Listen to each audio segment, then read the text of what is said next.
ASMR. Please don't forget to like and subscribe.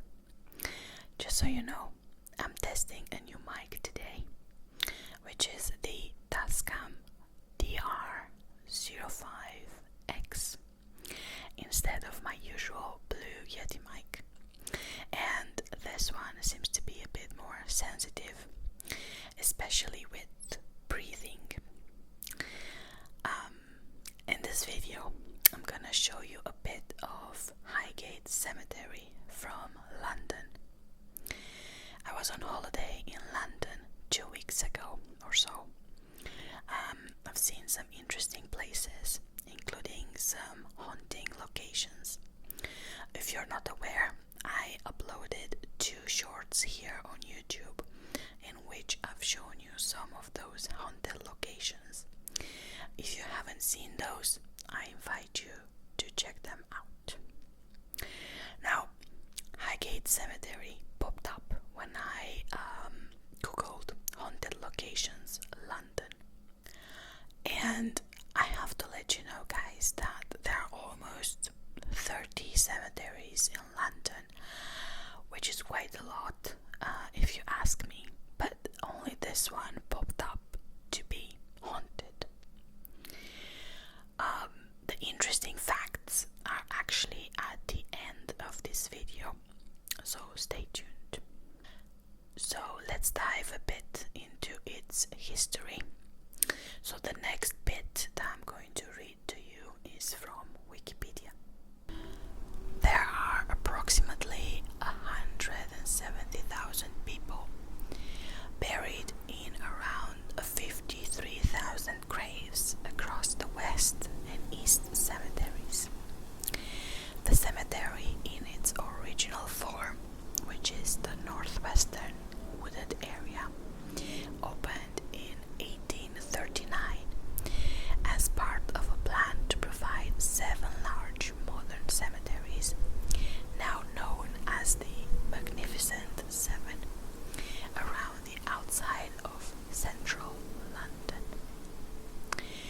The inner city cemeteries, mostly the graveyards, attached to individual churches, had long been unable to cope with the number of burials and were seen as a hazard to health and an undignified way to treat the dead.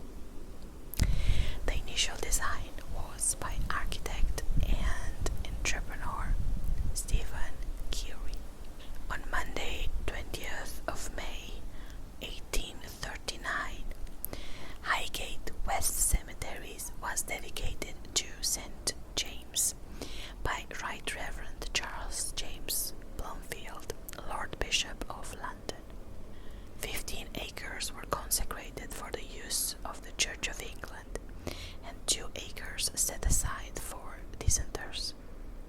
Rights of burial were sold for either a limited period or in perpetuity.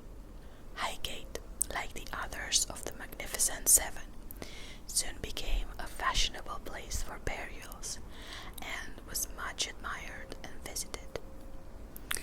The Victorian attitude to death and its presentation led to the creation of a wealth of Gothic tombs and buildings. It occupies a spectacular south-facing hillside slightly downhill from the top of the hill of Highgate itself, next to Waterloo Park. In 1854, a further 19 acres to the southeast of the original area, across Swains Lake, was bought to form the eastern part of the cemetery, which opened in 1860. Both sides of the cemetery are still used today for burials. The cemetery's grounds are full of trees, shrubbery, and wildflowers, most of which have been planted and grown without human influence. The grounds are a haven for birds and small animals such as foxes. The cemetery is now owned and maintained by a charitable trust, the Friends of Highgate Cemetery Trust, which was set up in 1975 and acquired the freehold of both East and West cemeteries by 1981. So that's all for the boring facts. I also found some spooky occurrences that took place here. I found this information on a website called authenticvacations.com, so no idea how accurate this is.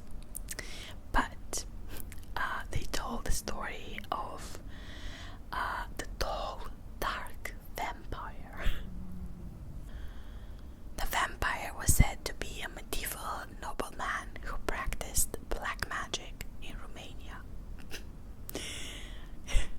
His coffin was brought from Europe to England in the 18th century, and his cult-like followers bought him a house in the West End.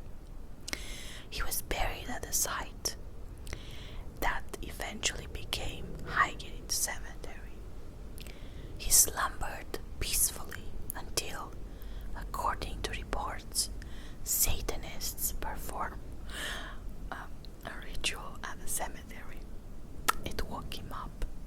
The Highgate vampire is said to be a tall, dark figure that glides through the cemetery. His presence is frequently announced by a sudden drop in temperature. He has also caused clocks and watches to stop. He terrifies all animals in his vicinity, and he's been blamed for scores of dead foxes on the cemetery grounds.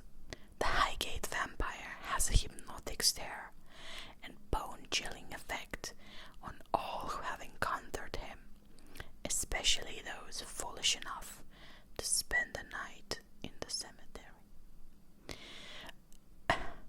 Guys, I really try to keep a straight face while reading all this, because none of it makes any sense, and I can't even find a name for this supposed vampire.